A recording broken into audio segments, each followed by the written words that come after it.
Tafadhal. Ya, Ustaz, insyaallah. Siapa yang mau baca? Monggo.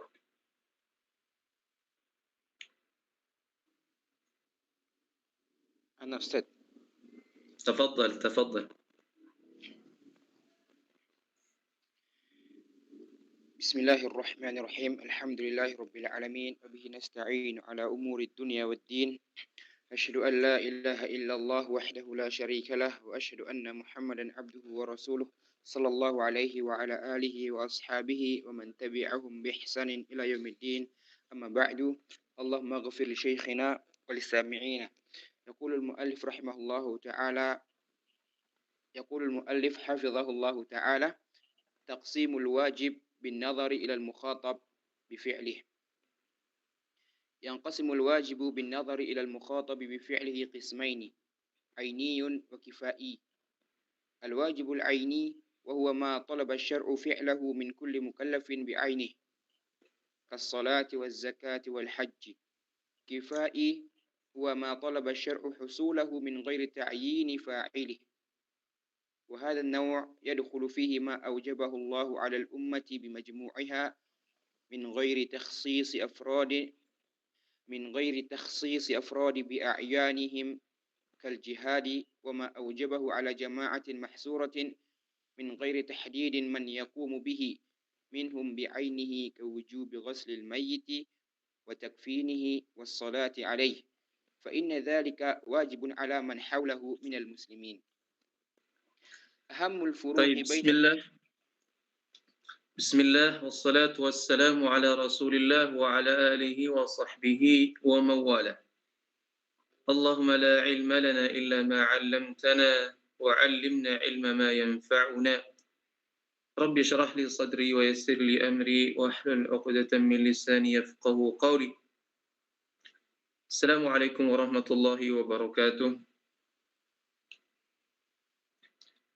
Pada pertemuan yang telah lalu kita telah membahas tentang pembagian wajib, dan dua di antaranya telah kita bahas dari sisi zatnya dan dari sisi waktunya. Dari sisi zatnya kita telah menjelaskannya bahwasanya wajib itu dari sisi zatnya dibagi menjadi dua. Pertama adalah muayyan, yang kedua adalah mukhayyar. Adapun pembagian yang kedua, jenis wajib yang kedua adalah wajib muakkad dengan wajib ghair muakkad. Adapun wajib ghair muakkad ada yang mudayyak, ada muwassa'. Pada pertemuan kita kali ini kita akan masuk pada pembagian yang ketiga, yaitu pembagian wajib berdasarkan mukhatabnya. Berdasarkan mukhatabnya, wajib ini dibagi menjadi dua. Pertama wajib aini dan wajib kifai. Adapun wajib aini tentunya tidak ada seorang pun di antara kita yang bisa lepas dari tanggung jawab. Artinya setiap kita memiliki tanggung jawab untuk bisa melaksanakan apa yang diperintahkan. Kita tidak bisa memberikan kewajiban tersebut diserahkan kepada orang lain. Namun kewajiban itu begitu melekat pada kita dan tidak akan gugur begitu saja kecuali kita melaksanakannya. Atau dia termasuk di antara kewajiban yang mungkin untuk digantikan oleh orang lain. Karena wajib aini ada pada umumnya tidak akan pernah yang namanya gugur kewajibannya kecuali dilaksanakan oleh mukallaf itu sendiri. Kecuali ada beberapa ibadah yang mungkin untuk digantikan. Misalkan seperti haji. Haji ini mungkin untuk digantikan oleh orang lain, tapi dengan syarat dengan izinnya. Begitu juga misalkan kewajiban zakat, itu juga harus ada izin dari orang yang diwajibkan padanya. Nah, ini wajib aini. Lalu musannif hafizahullah menjelaskan kepada kita bahwasanya berdasarkan mukhatab, wajib ini dibagi menjadi dua, aini dan kifai. Aini dijelaskan oleh beliau bahwasanya ma talaba syar'u fi'lahu min kulli mukallafin bi'ainihi. Jadi perintah atau perbuatan yang diminta oleh syariat dari setiap mukallaf itu sendiri untuk dilaksanakan. Contohnya salat 5 waktu, puasa Ramadan, haji, zakat, dan seterusnya. Ini perintah mengarah kepada setiap person kita. Lalu lawannya adalah wajib kifai. Wa huwa ma talaba syar'u husulahu min ghairi ta'yin fa'ilihi. Kata beliau, dia kewajiban ini diminta oleh syariat untuk diwujudkan tanpa harus menentukan siapa yang akan melaksanakannya. Kalau Ibnu Subki rahimahullah menyebutkan bahwasanya fardul kifayah ini muhimun yuqsadu husuluhu, katanya. Min ghairi nazar ila fa'ilihi. Jadi muhimun, dia seperti maslahah yang mana memang sengaja sengaja dicari untuk diwujudkan, tapi tanpa menentukan siapa yang harus mengerjakannya. Artinya syariat dalam hal ini ingin mewujudkan sebuah maslahat untuk manusia. Hanya saja syariat tidak menentukan person tertentu atau golongan tertentu yang melaksanakannya.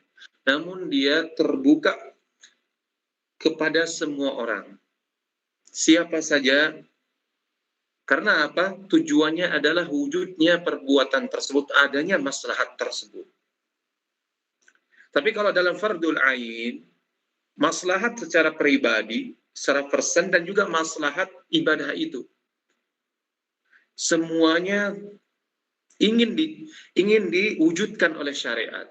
Itu dalam wajib aini. Jadi wajib aini, kewajibannya tidak hanya ingin diwujudkan maslahat perintah itu, namun juga maslahat untuk yang melaksanakannya. Wajib kifai enggak. Yang ingin dicapai oleh syariat adalah terwujudnya maslahah tersebut tanpa melihat siapa saja yang melaksanakannya. Contohnya seperti apa? Misalkan jihad, ghuslul mayyit, jihad, mencuci orang, memandikan orang mati, begitu juga mengkafankannya. Semua ini tidak memerlukan semua orang melaksanakannya, tapi terbatas kepada segolongan orang saja. Kalau kata kalau definisinya disebutkan oleh Subki dalam Jam'ul Jawaid, dalam kaukabnya, fardul kifayati muhimun yuqsadu nazarun an fa'ilihi mujarradu, katanya. Lalu ada pertanyaan selanjutnya. Mana yang lebih utama? Apakah fardul aini atau fardul kifayah? Karena kalau kita lihat, fardul kifayah ini keutamaannya sangat luar biasa. Di mana segolongan orang ini menanggung kewajiban banyak orang. Dan fardul kifayah ini menanggung, ketika dilaksanakan oleh sebagian orang, dia menanggung kewajiban banyak orang. Dengan dilaksanakannya, dosa pun berguguran dari semua orang. Dan semua orang pun mendapatkan pahala. Semua orang pun tidak wajib, jadi gugur kewajibannya. Karena sebab sejumlah orang ini. Dan dia mewakili banyak orang. menggugurkan kewajiban mewakili banyak orang. Ini luar biasa.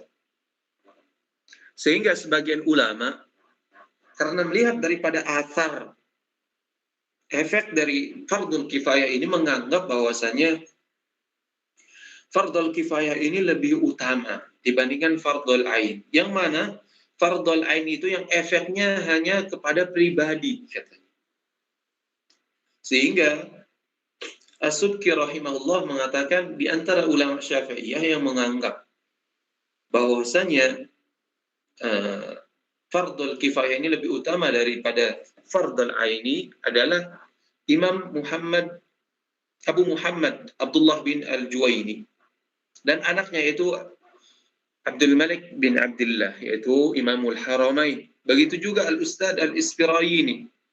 Ini 3 ulama Syafi'iyah ini, kibar ulama Syafi'iyah.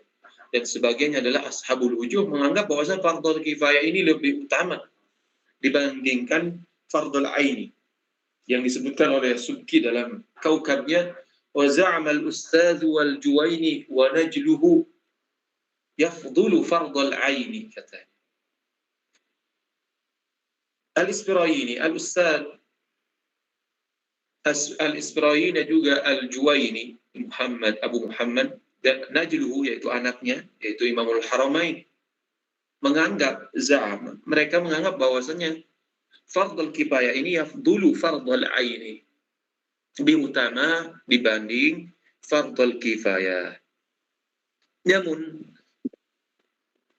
Allahu a'lam, pendapat jumhurul ulama merupakan pendapat yang lebih dekat. Yang rajih dalam masalah ini yaitu pendapat jumhur ulama yang mengatakan bahwasanya fardul ain merupakan lebih besar, lebih utama dibandingkan fardul kifayah. Karena fardul ain dari sisi masyaqqah ini lebih besar. Kemudian juga wujud maslahatnya tidak kepada setiap person. Tidak hanya pada perbuatan itu, tapi juga pada personnya itu sendiri.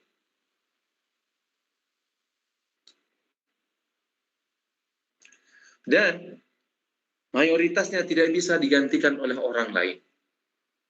Nah, sifat yang seperti ini tentunya kita lihat lebih sulit dibandingkan fardul kifayah yang barangkali yang banyak orang yang siap untuk melaksanakan.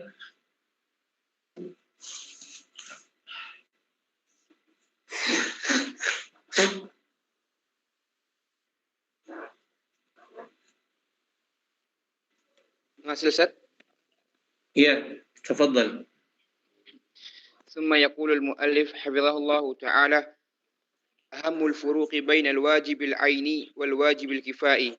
الأول أن الواجب العيني مطلوب من كل واحد من المكلفين بعينه، فلا يقوم فعل غيره مقام فعله إلا بإذنه، فإن أذن له في فعله نيابة عنه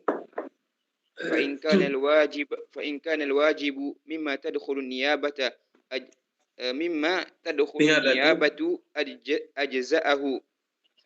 أجزأه ما يفعله ذلك الغير عنه وإلا فلا. وأما الواجب الكفائي فلا يطلب من كل واحد ولا من واحد معين، بل إذا قام به من يكفي أجزأه ولا يشترط فيه الإذن، بل مهما فعل أجزأ عمن لم يفعل وسقط عنه الإثم. الثاني أن الواجب العيني مصلحته ترجع إلى فاعله، وأما الواجب الكفائي فمصلحته عامة.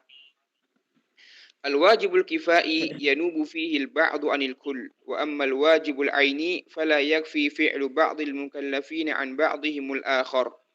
الرابع الأمر في الواجب العيني. نعم هنا. Kemudian musannif hafizahullah setelah menjelaskan tentang definisi wajib aini dan wajib kifai, beliau lalu menjelaskan tentang perbedaan antara wajib aini dengan wajib kifai. Di antaranya disebutkan bahwasanya wajib aini diminta dari setiap orang itu sendiri untuk melaksanakannya. Jadi nggak bisa orang lain orang lain mewakili orang lain kecuali dengan izinnya. Dan ini pun terbatas kepada ibadah yang boleh diwakilkan atau yang mungkin untuk diwakilkan. Seperti misalkan haji, seperti misalkan zakat. Begitu juga puasa, misalkan dalam sebuah hadis, soma'an waliyuhu, qala alaihi salatu wassalam. Tanya puasa kalau seandainya ditinggalkan oleh orang tua kita atau siapa saja, misalkan dari kerabat kita yang ada hubungan qarabah, soma'an waliyuhu, bisa untuk diwakilkan. Misalkan ketika dia bulan puasa dia sakit, sehingga tidak bisa melaksanakan puasa, lalu wafat, maka yang ditinggalkan, puasa yang ditinggalkan itu dibolehkan untuk digantikan oleh walinya, anaknya, istrinya, atau pamannya, kakeknya, terserah siapa saja yang bisa menggantikannya. Ini pada umumnya dalam wajib aini. Adapun wajib kifai, memang tujuannya tidak diminta dari setiap orang itu sendiri. Namun ketika ada sejumlah orang yang sudah mencukupi syaratnya dan tidak juga diharuskan ada izin, bahkan bagaimana siapa saja yang melaksanakannya itu sudah cukup dan gugur kewajiban kepada yang lain, di samping gugur kewajiban juga tidak terkena imbas dosanya. Karena ketika dia tidak ada satupun orang yang melaksanakannya, maka akan berdosa. Tapi ketika sudah ada beberapa orang yang melaksanakannya, maka gugur kewajiban dan juga dosanya diangkat. Ini yang pertama. Adapun yang kedua, maslahat untuk wajib aini itu kembali kepada pelakunya itu sendiri. Adapun wajib kifai, pelakunya maslahatnya kembali kepada semua orang. Kemudian selanjutnya wajib kifai mungkin sebagian orang menggantikan banyak orang. Dan wajib aini tidak cukup perbuatan sebagian orang untuk menggantikan yang lainnya. Artinya ini mungkin masih mirip dengan poin yang pertama, nggak jauh-jauh beda. Nah, ini yang keempat. Poin yang keempat ini akan terjadi perbedaan pandangan antara para ulama. Dalam wajib aini kita ketahui bahwasanya perintah itu langsung mengarah kepada setiap personnya. Sedangkan dalam fardul kifayah, apakah dia akan mengarah kepada setiap person atau sebagian orang atau sejumlah orang? Kita dengarkan penuturan musannif di sini. Monggo. ثم يقول المصنف حفظه الله تعالى: الرابع الأمر في الواجب العيني موجه لجميع المكلفين أي لكل واحد منهم، والأمر في الواجب الكفائي اختلف فيه، فقيل إنه موجه للجميع لكن يسقط بفعل البعض. يسقط ست apa? لكن يسقط لكن يسقط بفعل البعض. جزاكم الله خيرا. فقيل إنه موجه للجميع لكن يسقط بفعل البعض، وقيل موجه إلى بعض غير معين، وقيل متوجه إلى المجموع من حيث هو مجموع. واستدل الأولون بأدلة منها: الأول أن الواجبات الكفائية الواردة في القرآن والسنة جاءت بصيغة العموم كالواجبات العينية. القتال. وقوله تعالى كتب عليكم الصيام مع أن الأول كفائي والثاني عيني. الثاني أن الإثم يلحق الجميع إذا تركوا ولو لم يكونوا مخاطبين به ما أثموا. واستدل القائلون بأنه موجه إلى بعض مبهم بدليلين: قوله تعالى فلولا نفر من كل فرقة منهم طائفة ليتفقهوا في الدين ولينذروا قومهم إذا رجعوا إليهم لعلهم يحذرون، موجه إلى بعض مبهم وهو متعلق بواجب كفائي أنه يسقط بفعل بعض المكلفين، ولو خوطب به الجميع لما سقط إلا بفعل الجميع كسائر الواجبات العينية. أما القائلون إن الخطاب موجه إلى المجموع لا إلى الجميع أي الاجتماعية، فاستدلوا بدليل واحد هو أنه لو وجه الخطاب فيه إلى الجميع أي إلى كل وجه فرد. الخطاب أنه لو وجه الخطاب فيه إلى الجميع إلى كل فرد لما سقط بفعل بعضهم، ولو وجه إلى بعض مبهم لترك، لأن كل مكلف لترك. جزاك الله خيرا. ولو وجه إلى بعض مبهم لترك، لأن كل مكلف سيقول لست مقصودا، فلم يبقى إلا أن نقول متوجه إلى المجموع من حيث هو مجموع. الراجح أنه متوجه إلى المجموع من حيث هو، ويسقط بفعل بعضهم، لأن هذا القول يسلم مما ورد على القولين الآخرين، وهو من حيث النتيجة لا يختلف كثيرا عن قول من قال يتوجه إلى الجميع. قالوا من أوجبه على بعض مبهم بقوله تعالى فلولا نفر من كل فرقة منهم طائفة، فيجاب بأن الأمر هنا ليس أمر إيجاب بل ندب واستحباب بدليل بل ندب واستحباب. أحسن الله. بدليل أنه جاء بصيغة الحظ والترغيب في التفقه. وأما استدلالهم بأنه يسقط بفعل بعض المكلفين فيجاب بأنه لا تلازم بين الأمر بالشيء وسقوط الفعل. والمخاطب به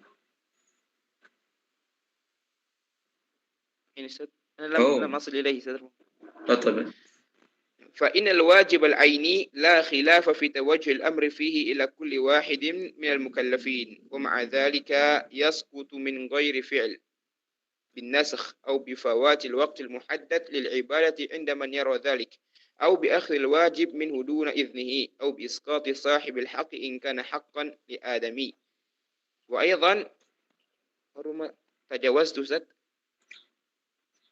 وأيضا فإن سقوط الواجب الكفائي بفعل بعض الأمة لأجل أن المقصود من فرضيته إيجاده بعض النظر عن موجده بغض النظر أحسن الله إليكم سيد. بغض النظر عن موجده. ومما يدل على صحة هذا القول أن من الواجبات ما لا يمكن أن يفعله الجميع كغسل الميت ودفنه.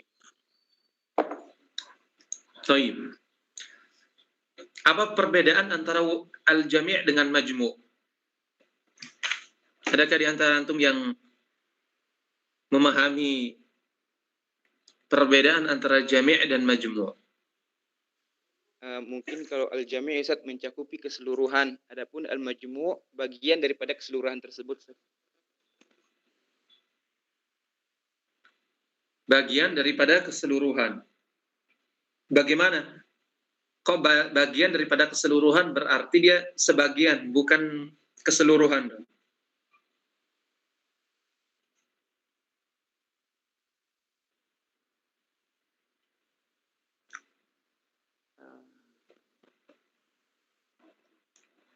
Jadi perbedaan antara jami' dengan majmu'.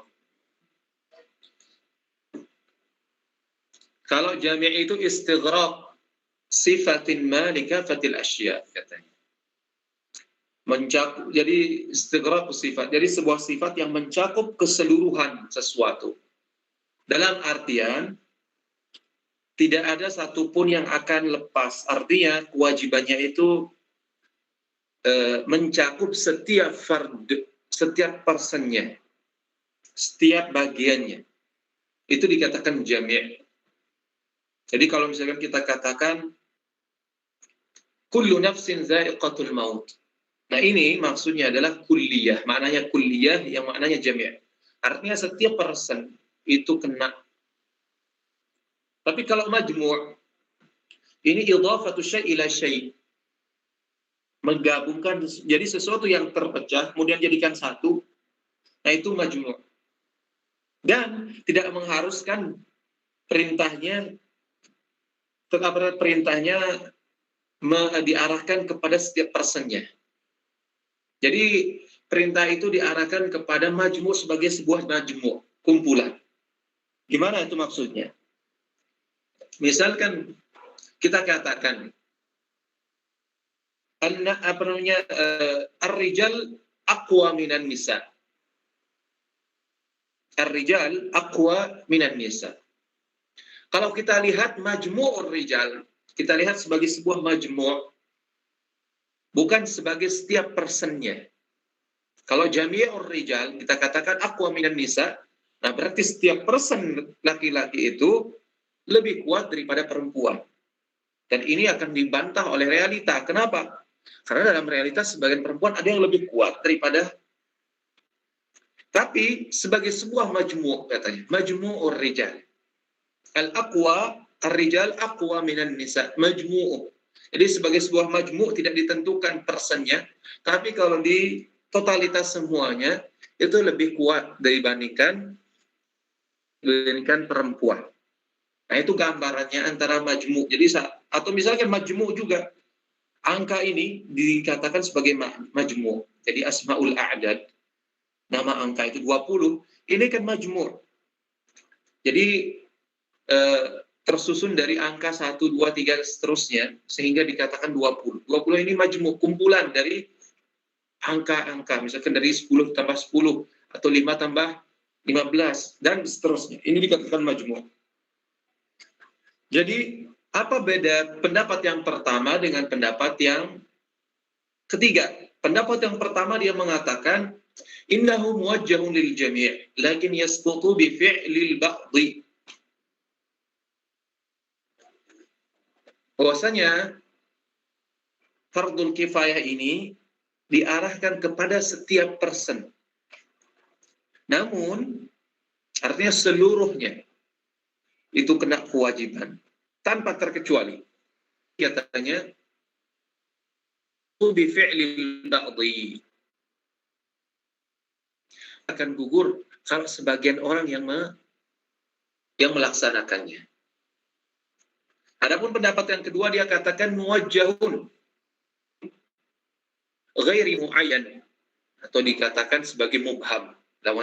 Jadi sinonim daripada mubham ghair muayyan. Perintah ini diarahkan kepada sebagian orang yang ghair muayyan. Artinya tidak ditentukan siapa itu, mubham. Kemudian pendapat yang tiga, mutawajjihun ilal majmu' min haitsu huwa majmu'. Perintah ini diarahkan kepada jumlah. Dari sisi dia sebagai jumlah, bukan kepada setiap fard, setiap personnya. Misalkan, makanya diberikan contoh oleh mu'alif di sini. Misalkan memandikan mayit, atau misalkan mengkafani mayit, atau jihad misalkan. Ini kan tidak wajib, nggak mungkin semua orang akan melaksanakannya, paling sebagian orang. Jadi dia ditujukan kepada sebuah majmu', misalkan di kampung tersebut. Majmu' semuanya secara global, diarahkan perintah secara global kepada mereka, tapi tidak kepada setiap personnya. Nah ini artinya majmu'. Tapi beda dengan jami', dia mengarah ke setiap personnya, namun gugur dengan sebagian orang yang melaksanakannya. Dalil orang yang pertama,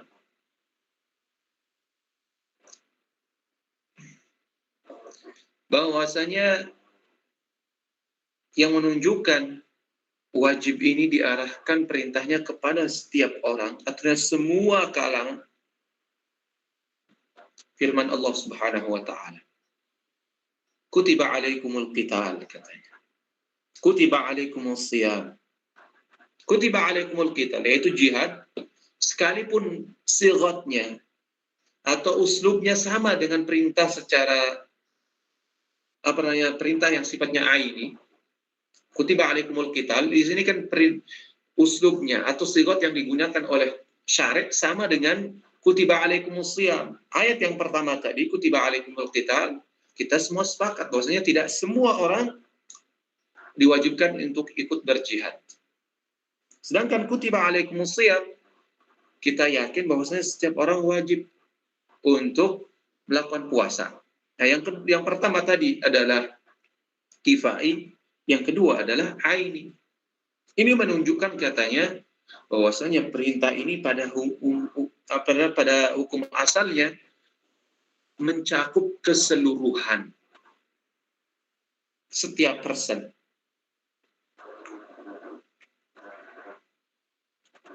Kemudian yang kedua di antara dalilnya adalah bahwasanya annal isma yalhaqul jami'a idza taraku.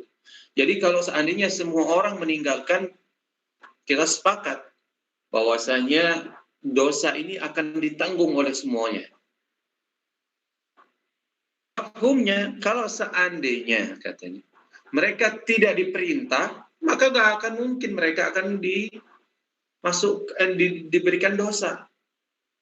Nah, dengan kesimpulan ini mereka ingin mengatakan kepada kita bahwasanya fardhul aini yang mukhatab, yang diperintah di sini adalah mencakup seluruh mukallaf.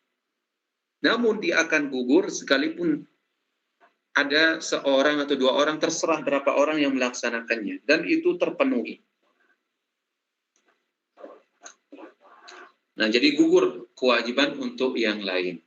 Dan dosanya pun diangkat. Dan maslahatnya kembali kepada semuanya.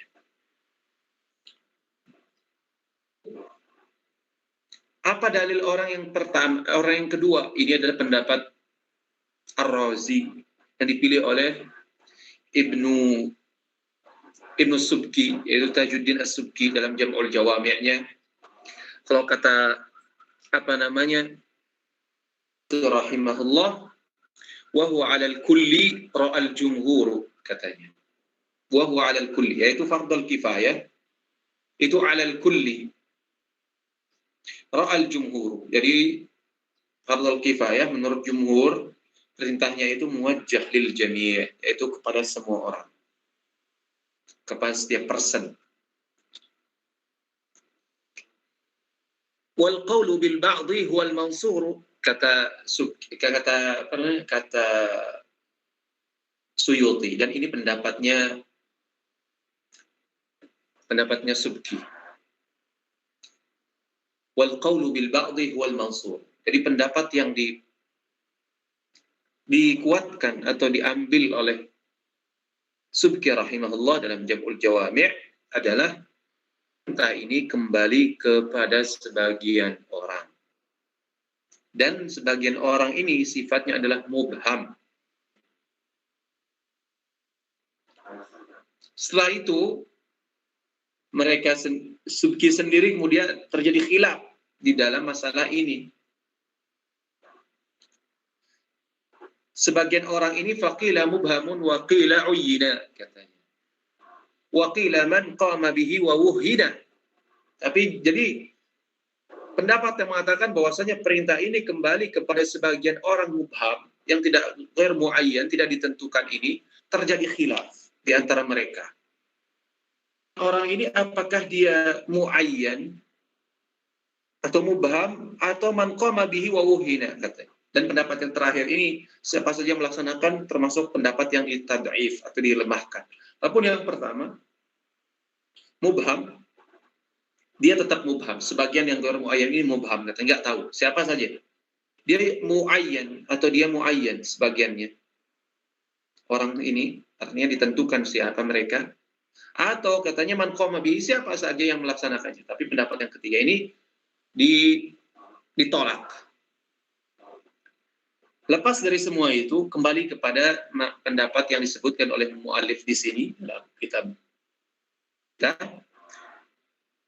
yaitu pendapat yang ketiga, mutawajjihun ilal majmu'i min haitsu huwa majmu'. Tapi sebelum itu kembali dalil pendapat yang kedua, apa yang menjadi pegangan Anda sehingga mengatakan bahwasanya perintah ini bukan kepada semua, tapi kepada sebagian orang saja. Kami memiliki dalil katanya. فلولا نفر من كل فرقة منهم طائفة ليتفقهوا في الدين ولينذروا قومهم إذا رجعوا إليهم لعلهم يحذرون. فلولا نفر من كل فرقة منهم طائفة. طائفة ism yang menunjukkan kepada satu, dua, atau terserah, banyak juga, jumlah besar. Dan firqah artinya jumlah yang besar, diminta hanya sebagian orang saja. Dan khitab ini menunjukkan bahwasanya perintah untuk menuntut ilmu, untuk tafakuh kepada sebagian, tidak sama keseluruhan. Juga misalkan yang mendukung dulu dalil ini, wal takum minkum ummatun yad'una ilal khair. Menunjukkan bahwasanya wal takum minkum ummatun yad'una ilal khair. Dakwah ini fardhu kifayah. Artinya syariat telah memberikan isyarat wal takum minkum ummah. Ya. Ummatun. Wal takum minkum ummatun. Minkum ummah. Artinya ummah dari kalian. Bukan semua kalian, kata syariat. Kata pendapat yang kedua ini. Bahwasanya perintah fardhu kifayah ini ditujukan kepada sebagian, bukan keseluruhan. Juga kami punya dalil lain, kata. Anda, wahai jumhur, berpendapat bahwasannya fardhu kifayah ini gugur dengan perbuatan sebagian orang. Artinya dilaksanakan oleh sebagian orang. Iya, benar. Nah, mafhumnya, katanya, kalau seakan oleh perintah ini diwajibkan kepada semua orang, maka tidak akan gugur kecuali dengan perbuatan semua orang. Umumnya kewajiban, katanya. Kewajiban yang sifatnya aini itu, katanya, ketika dia perintahnya ditujukan kepada semua orang, maka itu tidak akan gugur kecuali dilakukan semua orang itu. Begitu juga dalam kasus kita ini, katanya. Wahai jumhur, kalau Anda mengatakan bahwasanya dia tidak akan gugur, yaitu fardhu kifayah tidak akan gugur kecuali dengan perbuatan sebagian orang,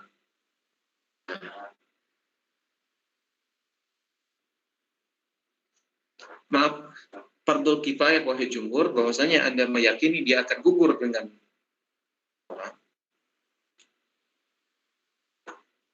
Kalau seandainya, tapi Anda sendiri mengatakan bahwasanya semua orang ini diperintah dan tidak akan gugur kecuali dengan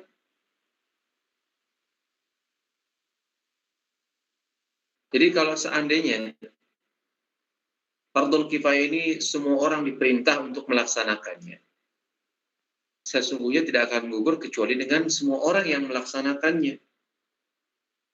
Seperti halnya wajib aini. Ini kata pendapat yang kedua. Jadi dia berdalil, wahai jumhur, yang mengatakan bahwasanya dia gugur dengan perbuatan sebagian ini tidak tepat. Sebenarnya lebih dekat dengan sebagaimana wajib aini. Jadi wajib aini ketika dia diwajibkan kepada semua tidak akan gugur kecuali dengan dilakukan oleh semua orang. Nah, begitu juga dalam kasus kita ini. Kewajiban dalam fardhu kifayah ini kewajiban hanya diarahkan kepada sebagian orang. Nah, ketika sebagian orang ini melaksanakannya, maka gugur kewajiban tersebut, tidak kepada semua orang. Kemudian pendapat yang ketiga yang mengatakan mutawajjihun ilal majmu' min haitsu majmu'. Kan tadi maksudnya majmu' di sini seperti apa. Dalilnya apa? Katanya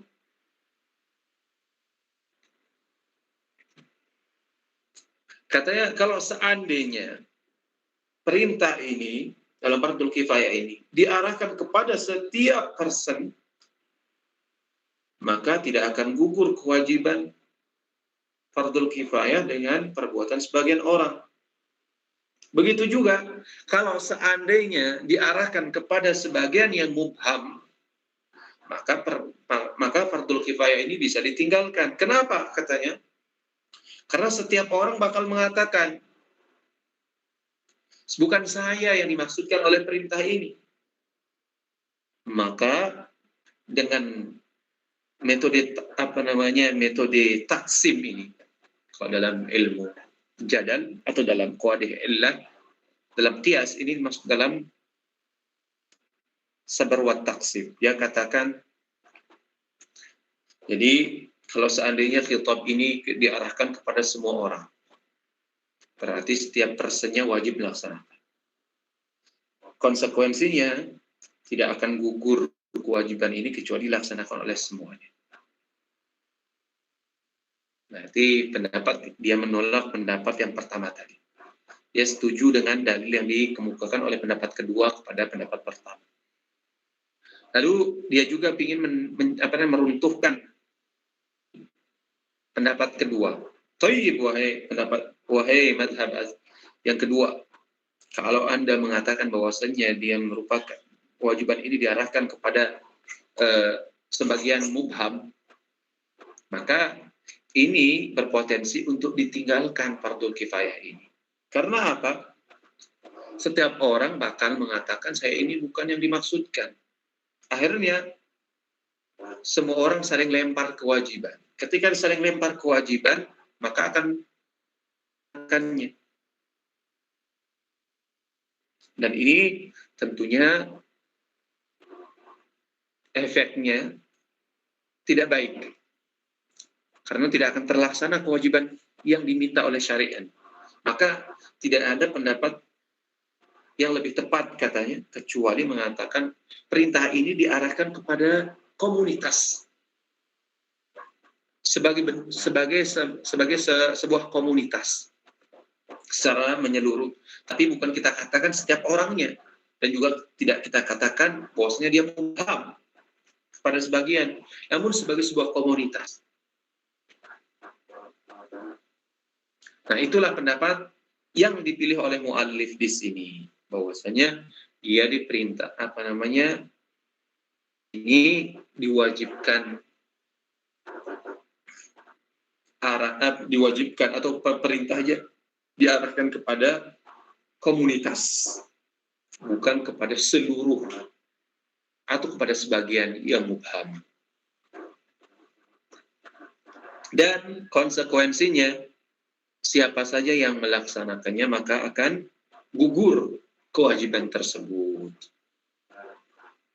Lalu beliau menjelaskan bahwasanya ini merupakan bentuk menggabungkanlah dua dalil antara dalil yang pertama tadi dengan dalil yang kedua. Lalu beliau menjawab setelah menjelaskan.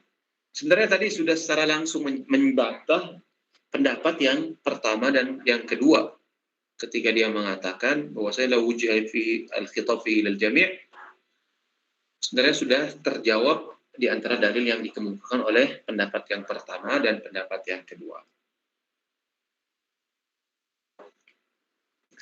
Lalu pendapat dalil yang digunakan oleh pendapat yang kedua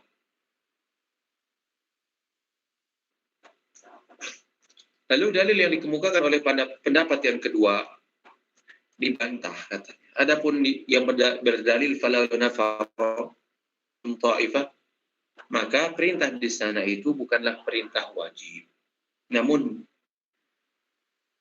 yang sifatnya nadab, yaitu anjuran semata, yaitu di bawahnya wajib. Qarinahnya apa? Dengan syarak di sini menggunakan sigat had, yaitu targhib, dalam tafaqquh, yaitu falaula nafar. Ini merupakan sesuatu tergib, bentuk tergib, motivasi, menganjurkan. Nah, ini sebagai qarinah yang menunjukkan bahwasanya perintah dalam ayat falaula nafara min kulli firqatin minhum ta'ifah adalah perintah nadab, bukan perintah wajib. Adapun dalil mereka yang mengatakan bahwasanya ini gugur dengan perbuatan sebagian, maka dijawab bahwasanya tidak ada talazum antara perintah merintahkan sesuatu dengan orang yang diperintah, dan juga gugurnya sebuah perbuatan. Wajib aini, tidak ada perbedaan antara ulama bahwasanya perintah di dalam fardu aini ini kembali kepada setiap orang, pada setiap orang dari mukallaf. Meski demikian, kadang fardu ain ini bisa gugur katanya tanpa dilaksanakan. Dengan apa dia gugur? Bisa saja gugur fardu ain ini dengan masalah nasakh. Tadi disuruh misalkan sum, kemudian sebelum dia melaksanakan lalu dikatakan la tasub hadzal syahr, misalkan disuruh puasa, kemudian sebelum dia melaksanakan kemudian dilarang untuk melaksanakan. Artinya nasakh, artinya digugurkan kewajiban tersebut. Atau katanya kewajibannya juga bisa kadang gugur karena sebab terlewatkan waktu yang telah ditentukan. Ini berdasarkan pendapat yang mengatakan bahwasanya wajib yang ketika ada lewat waktunya tidak wajib untuk diqadha. Misalkan contoh sholat. Ini sebagian ulama. Jadi kalau ada orang meninggalkan sholat 5 waktu ini, kalau dia sudah lewat waktunya, tidak wajib, misalkan dia sengaja meninggalkannya, maka tidak wajib baginya untuk mengqadhanya. Ini bagi yang berpendapat demikian. Namun yang mu'tamad dalam mazhab al-arba'ah, yang mu'tamad dalam mazhab jumhur ulama, mereka mengatakan wajib tetap mengqadhanya kalau dia meninggalkan sholat secara sengaja. Atau seandainya katanya kewajiban itu bisa gugur kalau seandainya dia tersebut dari orang tanpa izin, misalkan dia bayarkan zakat, sedangkan orang tersebut tidak berikan izin kepadanya karena nggak ada niat. Nah, di sini harus butuh niat dan butuh izin, maka zakat yang dibayarkannya ini tidak akan gugur, maksudnya tidak dianggap, maka dia harus wajib lagi membayar zakat yang baru. Atau katanya kewajiban karena yang memiliki barang tersebut menggugurkan. Kalau seandainya misalkan dia punya piutang pada orang lain, lalu dia gugurkan sendiri yang seharusnya dibayar oleh yang berhutang ini, tapi dia pemilik hak tersebut menggugurkannya. Nah, demikianlah penjelasan beliau tentang fardul kifayah. Namun beliau di sini tidak menyinggung masalah apakah fardul kifayah ini yajibu syuru'u fihi. Artinya ketika seorang telah mulai dalam melaksanakan fardul kifayah, misalkan sholat jenazah, Allahu Akbar, tanpa dia batal atau apapun, lalu dia membatalkan sholatnya, dalam artian dia tinggalkan, tidak melanjutkan sholatnya. Kira-kira tepat, apakah dia yajibu syuru' fi, dalam artian karena ulama pada umumnya itu sepakat bahwasanya ketika seseorang telah masuk dalam fardul aini, itu nggak boleh dia tubtil sholatahu. Secara umum ulama sepakat bahwasanya wajib ini kan jins. Nah, wajib ini ada cabang-cabangnya, turunannya. Ada fardul aini dan fardul kifayah.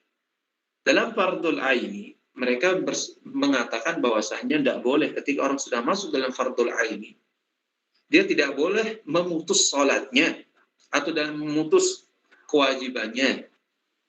kecuali ada uzur yang lebih kuat. Misalkan dia sedang sholat, terus ada orang bakal jatuh misalkan di depannya. Ini kalau dia nggak tolong, maka ini berbahaya. Atau binatang buas kalau dia nggak selamat, maka ketika itu dia batalkan sholatnya, menolong orang tersebut atau orang tenggelam dan seterusnya. Maka ini dibolehkan karena ada masalah rojiyah dan sholatnya ini mungkin masih bisa untuk diqadha. Tetapi ini nggak ada uzur sama sekali. Lalu dia sholat, maka tidak boleh. Kata firman Allah Subhanahu wa taala, "Ya ayyuhalladzina amanu la tubtilu a'malakum." Enggak boleh katanya membatalkan amal-amal kalian. Ini dalilnya Hanafiyah. Ini dia bawa makna kepada makna umum. Karena mereka mengatakan sampai pun nadab itu enggak boleh bagi mereka untuk dibatalkan. Nah, dalam kasus kita ini, fardul kifayah, apakah dia wajib?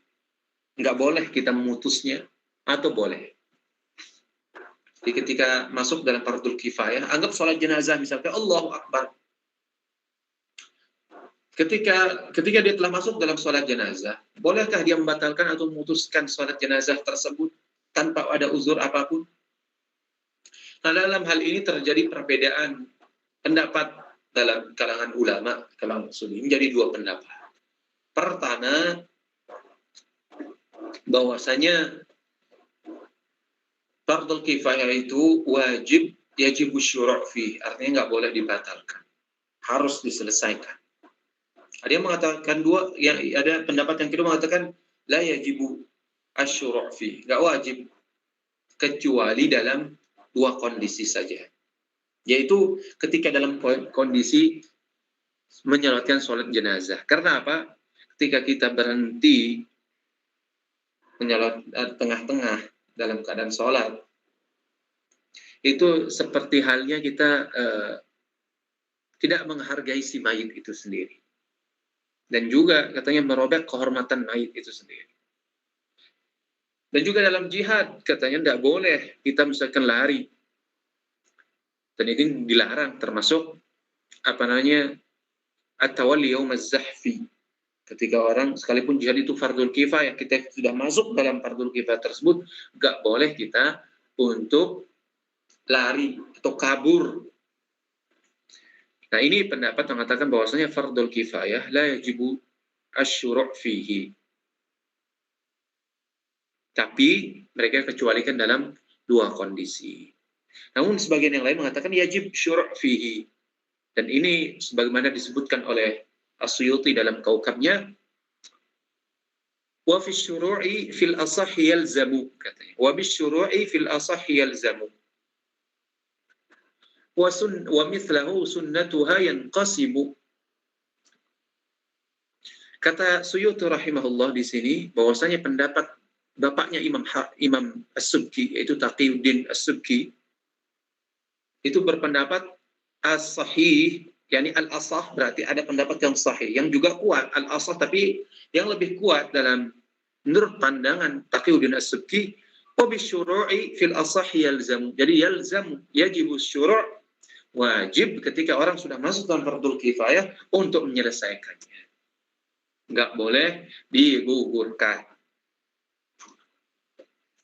Dan juga ada yang tidak disinggung oleh muallif di sini, masalah sunnatul kifayah. Jadi ada yang namanya fardul kifayah, lawannya adalah sunnatul kifayah. Sunnatul kifayah contohnya apa? Misalkan kita mengucapkan salam. Jadi sunnatul kifayah. Jadi ketika kita bareng-bareng lah banyak orang kita ini, terus kita lewat ada satu orang atau siapa banyak orang, kemudian salah satu di antara kita memulai, maka ini sunnatul kifayah. Tapi sunnatul kifayah ini lebih afdal dibandingkan wajib kifayah. Misalkan ada sejumlah orang, lalu kita mengucapkan salam kepadanya, lalu di antara mereka ada salah satu yang menjawab, mereka wajib menjawabnya.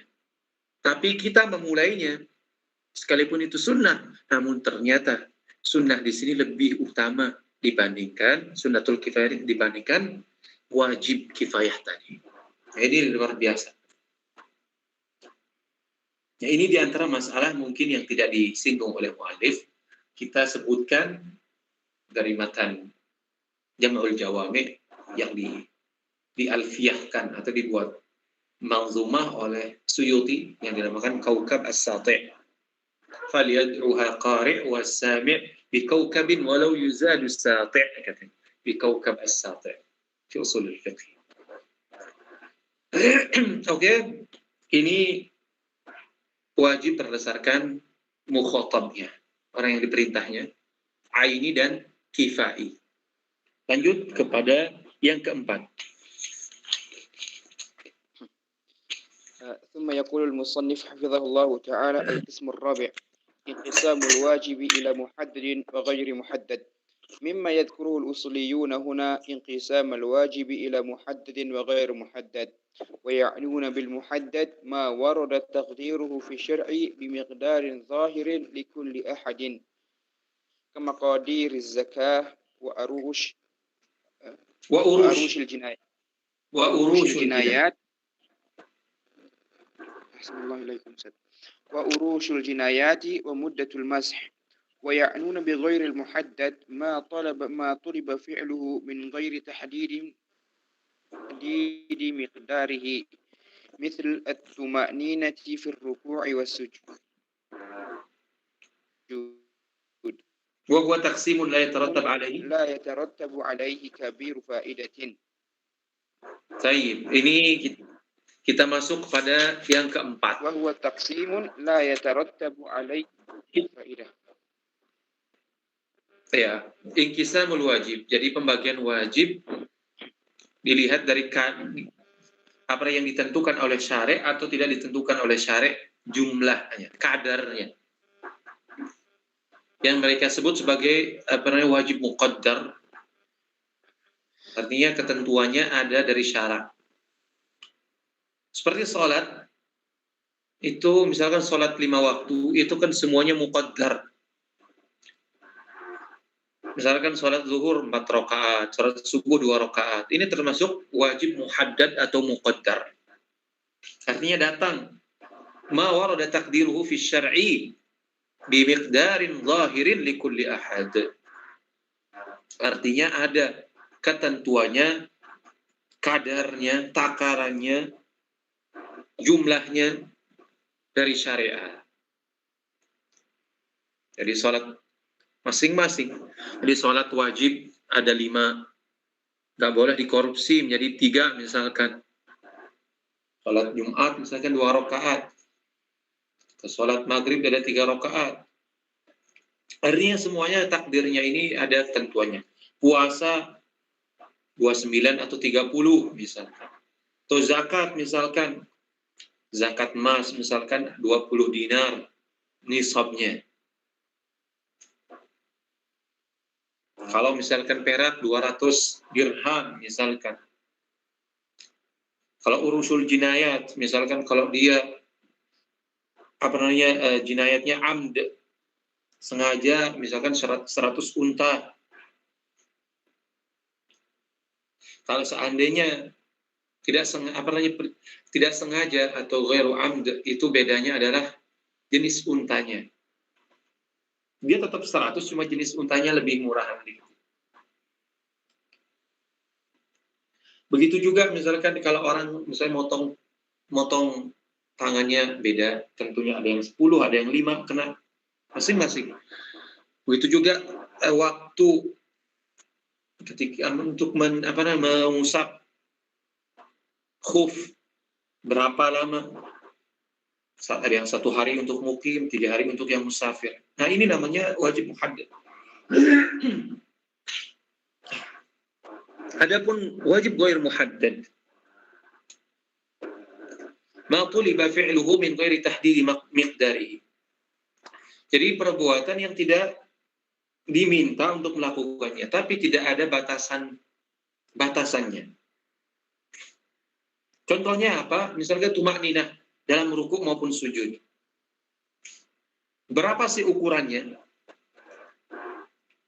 Apakah misalkan 1 kali bacaan, atau 3 kali bacaan, atau 2, atau lebih daripada itu. Dalam hal ini terjadi perbedaan ulama sebenarnya. Jadi, misalkan tuma'ninah, itu ukurannya berapa sih yang jadi wajib? Kalau kata Syafi'iyah, begitu juga kata Hanabilah, atau mungkin yang lain juga. Mereka mengatakan bahwasanya mayan tariq alihil ism. Jadi yang dinamakan tuma'ninah itu ya yang dicakup oleh makna nama tuma'ninah itu. Berapa? Ya 1 misalkan. Cukup misalkan ketika dia ruku, subhana rabbiyal azim. Nah, ketika sudah mencapai itu, mayan tariq alihil ism, mencakup nama tersebut dinamakan tuma'ninah, ya sudah berarti dia sudah melaksanakan kewajiban tersebut.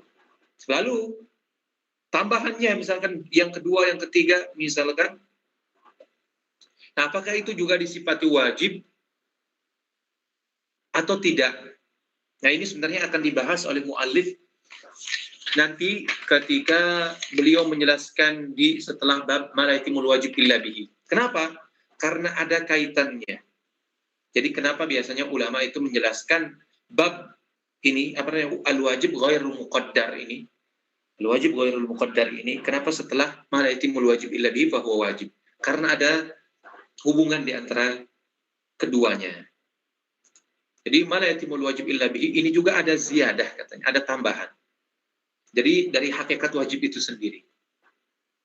Begitu juga dalam kasus kita ini yang wajib ghair muhaddad, ini juga ada ziyadah. Tapi ziyadahnya itu ada yang muttasil, mutamayyiz, maaf. Dia muttasil, ziyadahnya ini muttasil, bersambung lah. Kalau yang pertama tadi mungkin katanya ziyadahnya, kalau misalnya berkaitan dengan kaidah ma la yatimul wajib illa bihi, mungkin ziyadahnya enggak bersambung. Tapi dalam kasus kita ini katanya, ini ziyadahnya, tambahnya itu bersambung.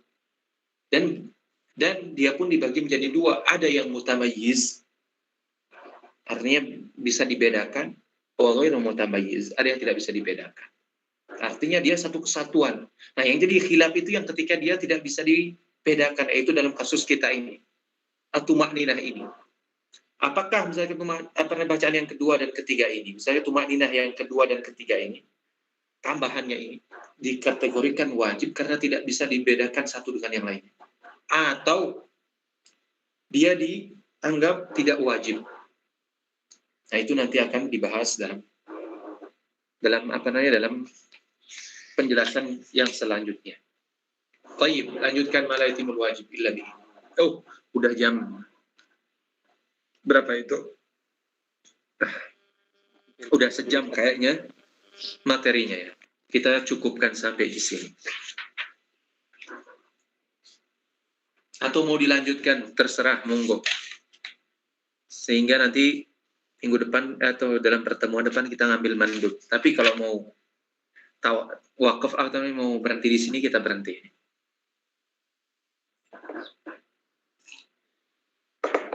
Bagaimana ikhwah semua?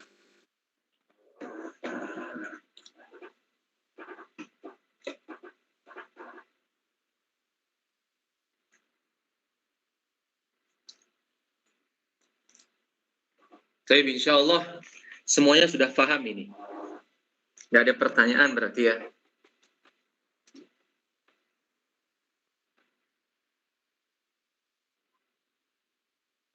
Ustaz, assalamualaikum. Waalaikumsalam. Coba bisa ini ya, Ustaz, tak jelasin tadi sunnatul kifayah sama fardul kifayah tadi. Bedanya di mana gitu? Barakallahu fiikum. Sunnatul kifayah dengan fardul kifayah. Sunnatul kifayah itu sama dengan mandub. Jadi dia tidak wajib untuk dilaksanakan. Hanya saja ketika dia dilaksanakan, dari sisi pahala, dia lebih utama terkadang dari fardul kifayah itu sendiri, wajib kifayah itu sendiri. Jadi sunnah itu kan misalkan seperti yang kita sebutkan, maqtadul khitabu min ghairi ma talaba syari'u fi'lahu talaban ghaira jazim. Nah, dalam kasus kita ini juga sama sunnatul kifayah, itu berarti muhimun yuqsadu.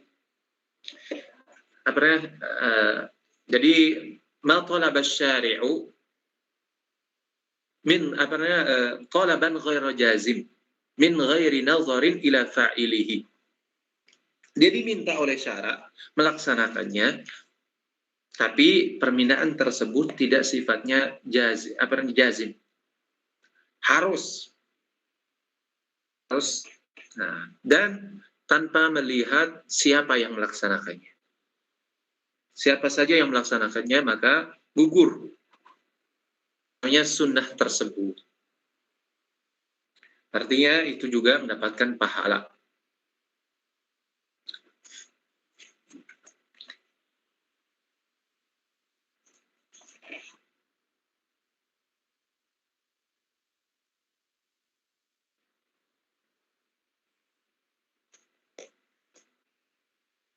Gimana, jelas? Baik, jelas Ustaz. Contoh kasusnya apa Ustaz? Misalnya, contoh kasusnya apa? Tadi saya sebutkan misalkan mengucapkan salam kepada orang lain. Mengucapkan salam pada orang lain itu sunnah. Misalkan kita lagi sama rombongan ini. Ketika kita mengucapkan kepada orang lain, kita mewakili yang lainnya, mengucapkan salam, nah ini termasuk sunnatul kifayah. Lalu dijawab, itu kan banyak orang mendengarnya. Nah, cukup yang menjawab satu orang misalkan, kewajiban tersebut. Nah, itu fardul kifayah, wajib, karena menjawab salam itu wajib. Memulai salam, tapi dalam hal ini Nabi SAW, wa khairuhuma alladhi yabda'u bis salam. Yang lebih utama adalah yang memulai salam.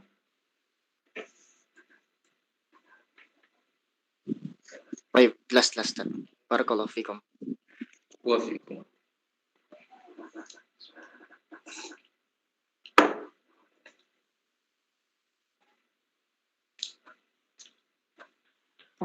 Ada pertanyaan masuk dari chat. Fadhal. Yang pertama, tolong dijelaskan lagi jami' dan majmu' Ustaz. Jadi jami' dengan majmu'. Kalau jami' itu kewajiban itu mencakup setiap personnya. Tidak lepas dari perintah tersebut. Mencakup, jadi misalkan sebuah khitab atau sebuah ucapan itu sebuah perintah lah. Setiap personnya itu jami'. Tapi kalau majmu' dia mengarah kepada komunitasnya. Jadi jumlahnya secara global. Tidak ditentukan, tidak mesti masuk kepada setiap person. Itu perbedaan antara majmu' dengan jami'. Misalkan kalau diberikan contoh, kalau misalkan dalam kitab-kitab, sebagian kitab mantiq lah, kullu insanin yashilu as-sakhrah, katanya setiap orang itu membawa batu. Dia kalau dari sisi makna kul di sini kan harus maknanya adalah majmu', al-majmu' katanya. Bukan maknanya adalah al-kulliyah atau al-jami'. Kalau kulliyah beda dengan kul. Makna kul dia kembali secara majmu'nya, secara komunitasnya. Tapi kalau kulliyah jadi hukum yang mencakup setiap fardunya atau setiap personnya, setiap semuanya. Nah itulah. Jadi al-kulliyah itu maknanya adalah al-jami', sedang al-kull di sini maknanya adalah al-majmu' bi jumlatih. Mudah-mudahan jelas. Pertanyaan selanjutnya Ustaz. Ya.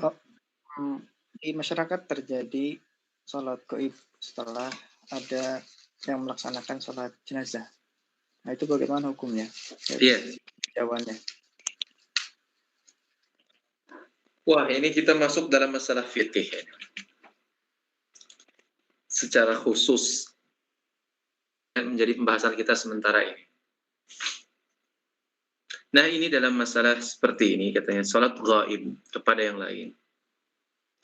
Jadi ketika kalau Malikiyah mengatakan gini, jadi kalau sudah dilaksanakan sholatnya, maka gugur kewajibannya. Dan tidak butuh lagi untuk dilaksanakan namanya sholat ghaib. Kenapa? Karena menurut Malikiyah, dalil tersebut katanya, dalil bahwasanya Nabi SAW melaksanakan sholat ghaib kepada Raja Habasyi, itu sifatnya adalah makhsus. Ketika dia makhsus, buktinya yang menunjukkan bahwasanya itu adalah khususiyah Nabi katanya. Nabi SAW tidak pernah melaksanakan setelahnya itu. Nah, ini menjadi qarinah atau indikator bahwasanya salat ghaib ini tidak ada menurut menurut Malikiyah. Namun, menurut pendapat orang lain, di antara Syafi'iyah, mengatakan tidak masalah. Itu dalil, sekalipun Nabi SAW melaksanakannya sekali, tapi itu bisa dijadikan dalil untuk melaksanakan yang lainnya. Jadi bisa dilaksanakan oleh orang lain, sekalipun sholat apa yang kita namakan sebagai sholat ghaib. Tapi ada pertanyaan yang selanjutnya. Boleh nggak melaksanakan sholat, misalkan nih, mayitnya masih ada, kemudian kita sholat. Setelah itu, orang lagi sholat lagi. Setelah itu, orang sholat lagi. Boleh nggak seperti itu? Artinya mayitnya masih ada di depan kita ini. Padahal dia telah gugur dengan dengan kloter pertama. Tapi dilakukan lagi oleh kloter kedua ini. Mungkin kita katakan Nabi Shallallahu Alaihi Wasallam juga dahulu ketika beliau wafat itu disolatkan. Pertama katanya kenapa sampai lama di antaranya? Kenapa sampai Nabi SAW dimakamkan cukup beberapa hari setelah 2 hari atau 3 hari saya lupa. Setelah beliau wafat itu karena pertama setelah dimandikan Nabi SAW itu kan disolati oleh pertama malaikat. Setelah itu sanak keluarganya sedikit sampai kemudian banyak kaum sahabatnya melaksanakan sholat. Itu menunjukkan bahwasanya fardul kifayah itu bisa dilaksanakan lebih dari sekali karena buktinya perbuatan sahabat itu sendiri. Mungkin maksudnya yang kedua atau yang pertama tadi misalkan bahwasanya Nabi SAW pernah melaksanakan sholat ghaib kepada raja Raja Habasyi yang ketika itu telah masuk dalam Islam, cuman nggak diketahui oleh orang yang lainnya. Nah, itu perbuatan Nabi itu menjadi dilalah bahwasanya Nabi SAW pernah melaksanakan sholat ghaib. Dan sepanjang tidak ada dalil yang mengkhususkan perbuatan itu hanya kepada Nabi, maka itu juga berlaku kepada umatnya. Dalam artian kalau seandainya ada orang wafat misalkan di Jakarta, kita ingin sholatkan sekarang di tempat yang lain, maka itu sah-sah saja berdasarkan keumuman dalil ini. Sebenarnya ini juga jadi polemik dari kalangan usuliyin.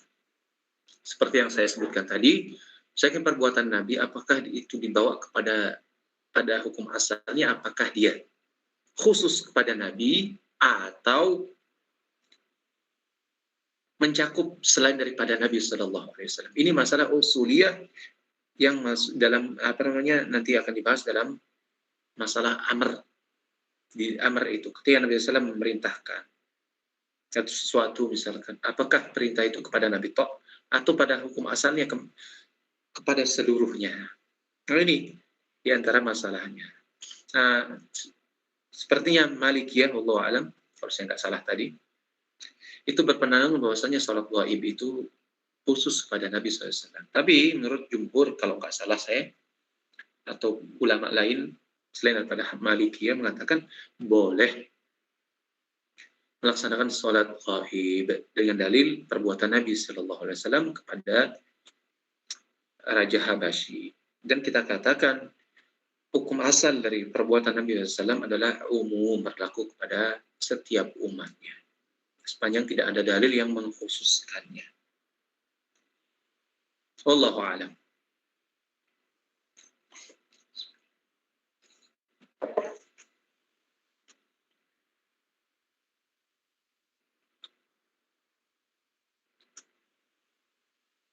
Ada pertanyaan lagi?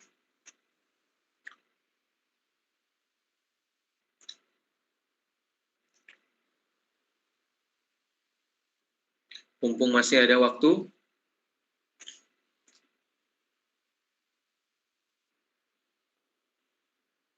Insya Allah tadi penjelasannya paham.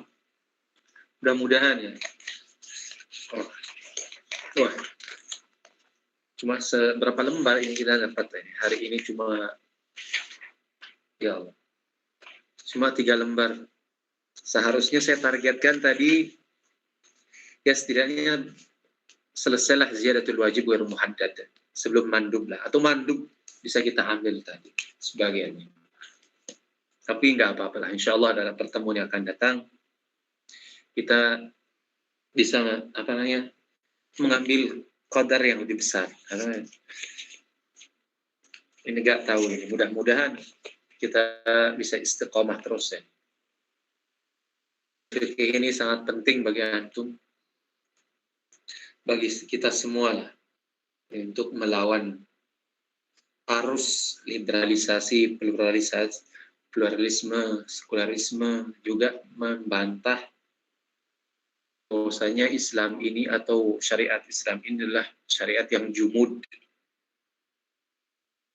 Padahal tidak demikian, syariat Islam ini adalah syariat yang sangat-sangat fleksibel, tapi bukan dibikin-bikin fleksibel ya. Tapi memang fleksibel syariat kita ini. Dia salih li kulli zaman wa makan, seiring dengan perkembangan manusia ini syariat kita. Jadi dengan mempelajari usul fikih ini setidaknya antum semakin yakin dan semakin yakin tentang kehebatan syariat kita. Dan juga dengan belajar usul fikih ini antum melatih ketajaman nalar, kedalaman berpikir, juga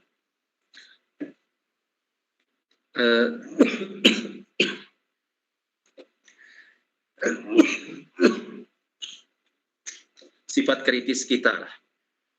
Artinya nggak mudah kita menerima sesuatu kecuali terang bagaimana sih pendalilannya, dengan cara mu'tabar atau tidak mu'tabar.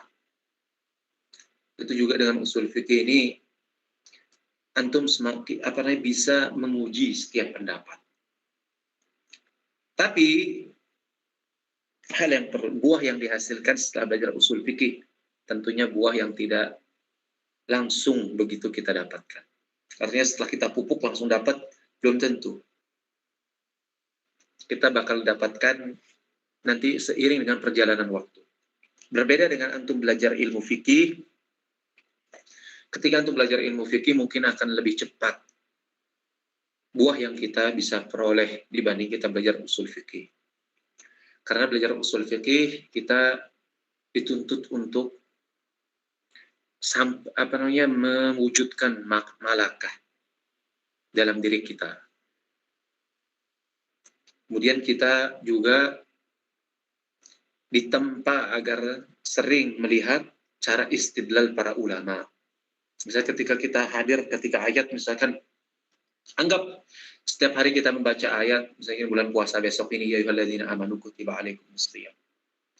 Ketika antum melihat ayat ini, yang hadir dalam pikiran antum ini, wah, ya ayyuhalladzina amanu. Nah, ya ayyuhalladzina amanu katanya. Ini ya ayyuhalladzina amanu, apakah mencakup laki dan perempuan atau enggak? Karena wawu di sini wawu dzukur. Apakah dia mencakup laki-laki atau perempuan? Jadi hadir ilmu usul fikih ini semuanya. Alladzina misalkan ini isim mausul. Ini menunjukkan kepada umum atau enggak. Ini antum hadir semua. Kemudian kutiba, ini lafaz kutiba. Apakah dia termasuk lafaz amr di antara salah satu sigat min siyagil amr? atau bukan. Nah, ini artinya dari satu ayat saja antum bisa berpikir, oh, ayat ini luar biasa.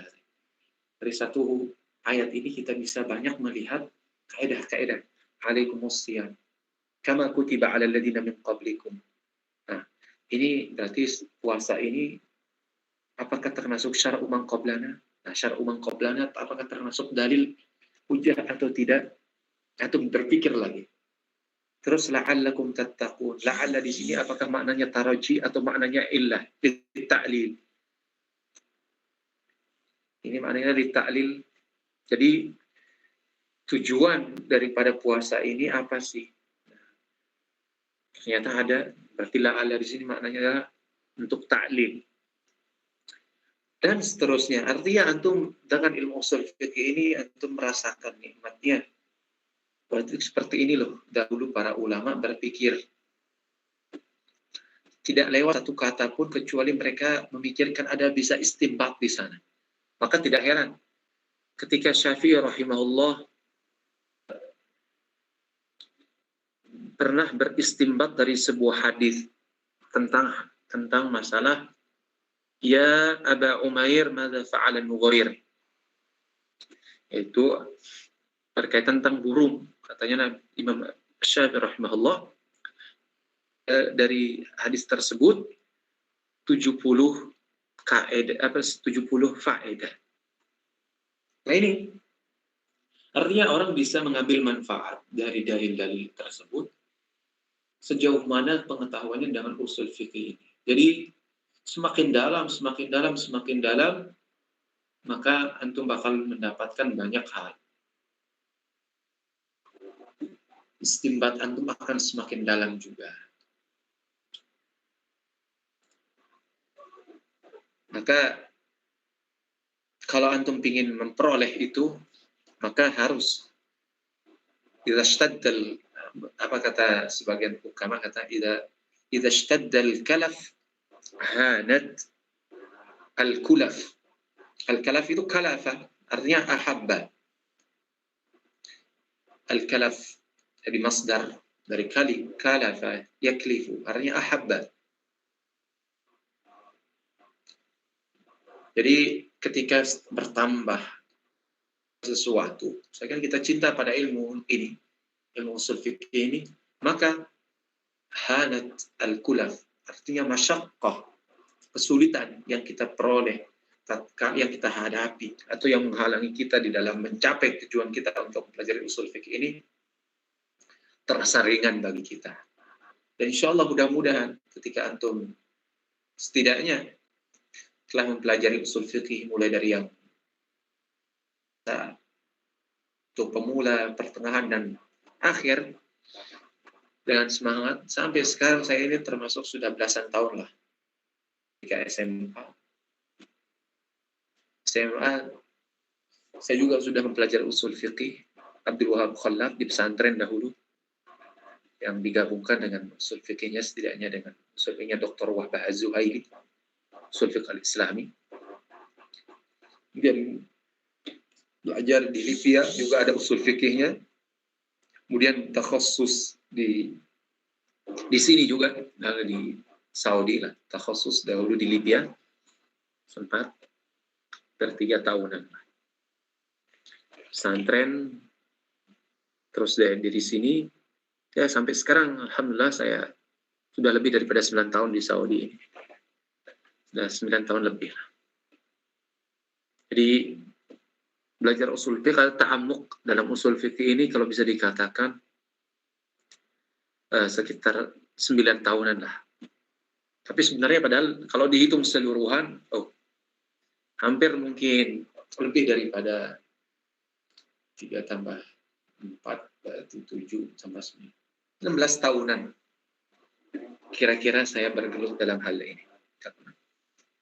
Karena di S1, dahulu di S1 4 tahun, di S2 5 tahun ini. Bergelut dalam ilmu usul fikih. Tapi masih bersabar untuk terus menggali. Karena masih banyak hal yang tidak kita ketahui. Dan pemahaman itu akan muncul sedikit demi sedikit. Dia nggak akan muncul apa namanya begitu saja semuanya enggak. Jadi kitab yang saya alami dahulu belajar Raudhun Nazir punya Ibnu Qudamah di kuliah. Mungkin ketika awal kita pahami sedikit, oh seperti ini. Ternyata setelah kita bertambah lagi pengetahuan, oh ternyata ada hal-hal yang tidak kita pahami. Begitu juga ketika kita membaca apapun itu. Itu yang saya alami. Makanya sangat aneh kalau ada orang mengaku bahwasanya saya telah mempelajari. Misalkan anggaplah kita borokot. Mungkin maaf, saya mungkin udah belasan kali lah itu. Saya baca, tapi setiap sekali saya baca syarahnya, kayaknya ada sesuatu yang baru terus saya yang terlewat. Oh ini ternyata terlewat. Bahkan kitab ini saja mungkin beberapa kali saya hatamkan. Usul fiqh Yasaul Faqih Jahlu. Ada aja suatu kayaknya ada yang baru saya dapat. Begitu juga kitab-kitab yang lain. Kitabnya Jabul Jawami. Begitu juga kitabnya Nihayatus Sul. Ya Isnawi. Begitu juga Al-Mustasfa. Dan seterusnya ada sejumlah kitab yang saya suka sering baca. Beberapa kali. Ternyata ada sesuatu yang baru dan baru. Maka tepat kalau seandainya Imam Al-Muzani pernah mengatakan, ada dua riwayatnya, katanya, saya membaca kitab Ar-Risalah punya Syafi'i. Setiap saya baca, ada sesuatu yang baru yang saya dapatkan. Bahkan ada yang mengatakan, katanya, beliau membacanya 500 kali.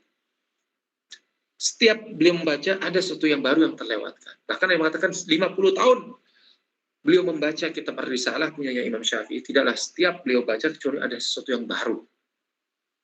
Makanya kitab, sekalipun itu adalah kecil, apapun, saya rasakan, misalnya kita beberapa kitab-kitab Syafi'i, ya, seperti Takrib dan sebagainya.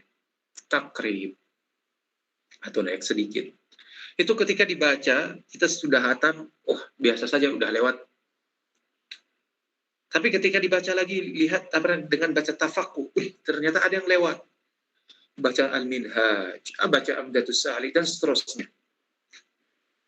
Az-Zubad, atau misalkan Apinatul Najah, dan seterusnya. Pokoknya setiap kita mungkin di awal kita merasa sudah mengetahui semua isi kitab tersebut, tapi tatkala dibaca kembali dan dibaca kembali, ada banyak hal mutiara-mutiara yang tidak tersingkap oleh syarih. Makanya kalau oleh syarih itu sendiri, pensyarah, dan juga kepada pembaca itu sendiri, maka diulang dan diulang akan banyak mendapatkan faedah-faedah baru. Jangan melihat asli kitabnya itu, tapi sejauh mana kita mengetahui, menguasai ilmu tersebut. Maka saya sangat heran kalau misalkan orang terlalu bangga pernah membaca satu kitab ini. Kalau satu orang, bahkan kalau saya pernah membaca itu satu tulisan, riwayat dari siapa itu. Kalau orang baca satu kali, dua kali katanya, tidak akan paham dengan isi kitab. Benar. Makanya Imam Malik rahimahullah pernah mengatakan, kalian mengambil Muwatta ini katanya dalam waktu beberapa bulan, tidak akan kalian pahami dengan baik. Kitab ini saya kumpulkan selama 40 tahun, kata Malik. Itu kata Malik. Sedangkan kalian cuma ambil beberapa minggu atau beberapa bulan, sungguh ma'aqalla fahmahum, katanya. Sungguh sedikit sekali pemahamannya pada kitab Muwatta. Itu kata Malik rahimahullah. Maka kita juga demikian. Jangan merasa misalkan kita telah membaca kitab apapun kecilnya, kita telah menguasai kitab tersebut dari semua jenis, semua bagiannya. Padahal banyak hal mungkin yang ini mungkin sedikit taujih lah dari saya pribadi untuk menceritakan tentang kondisi saya, enggak. Tapi ini sebagai taujih. Sepanjang pengalaman saya belajar usul fiqh ini, seperti itu. Jadi merasa telah menguasai, telah membaca kitab Raudhun Nazir dari A sampai Z beberapa kali. Ternyata setelah kita baca banyak hal yang mutiara-mutiara yang tidak kita kita lewati. Banyak hal yang tidak kita ngeh ketika membacanya. Baca-baca kitab matan kecil, besar dan sebagainya. Banyak hal yang kita lewati. Wallahu a'lam bishawab. Nah, ada pertanyaan lagi?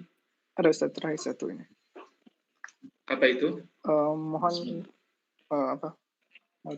taujih agar kita tidak tergelincir dalam mengamalkan usul fikih seperti nanti larinya melegalkan khamr seperti yang sedang masyhur, Ustaz.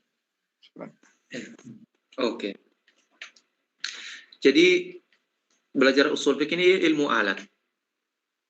Ketika antum belajar usul fikih maqasidus syariah, begitu juga ilmu nahwu dan seterusnya. Itu ketika kita mempelajari ilmu ini, ilmu yang mulia ini, dihadirkan juga rasa takut kita. Bahwasanya ilmu ini tidak berdiri begitu saja. Dia seperti kata Ghazali, mazdawaja fihi al-aql wan naql. Dia juga tidak mahd al-aql, artinya tidak murni akal, juga tidak mahd naql, tapi tidak murni nakal semuanya. Dalam artian dia mengambil saripati di antara keduanya. Baik dari sisi akalnya, baik dari sisi nakalnya. Dan keduanya harus berjalan yang sama. Jadi usul fikih ini adalah sebagai muzhir saja, alat untuk menggali, alatul istinbat, alat untuk menggali maksud syarak. Jadi bukan untuk memalingkan kita dari maksud syarak. Nah, sebagian orang itu kadang menjadikan usul fikih ini untuk memenuhi kemauan dirinya atau memenuhi nafsu semata, atau untuk memenuhi kebutuhan majikannya atau misalnya penguasa dan seterusnya. Maka dijadikan, memang akan diperoleh kaedah yang menunjukkan akan hal itu. Namun, penerapan kaedah tersebut pasti salah. Pasti salah. Karena kaedah ini tidak berjalan sendiri. Ketika kaedah ini dihadapkan kepada sebuah masalah, dia hanyalah kaedah mujmalah. Kaedah yang sifatnya global. Dia harus ada dalil secara spesifik yang menunjukkan kepada masalah tertentu. Baik dengan kias atau lainnya. Saya ada nasnya. Kalau ada nasnya, kemudian kita setelah itu, kalau misalkan kasus ini tidak ada nasnya, maka pasti ada kasus yang mirip seperti itu. Baik bisa dengan kias, atau bisa juga dengan makna kulli, yaitu bisa dikatakan sebagai masalah mursalah. Makna kulli. Dan itu pun tidak lepas dari rambu-rambu syariah yang telah ditentukan. Artinya perlu tazkiyat fiqhun nafs lah. Siapapun dia, ketika berta'amul dengan tafsir, ketika berinteraksi dengan hadis, ketika berinteraksi dengan masalah apapun, hendaknya ada sifat yang namanya fiqhun nafs. Nah, ini katakan fiqhun nafs ini penting sebelum misalkan mengeluarkan sebuah statement atau hukum tertentu. Wallahu a'lam bishawab.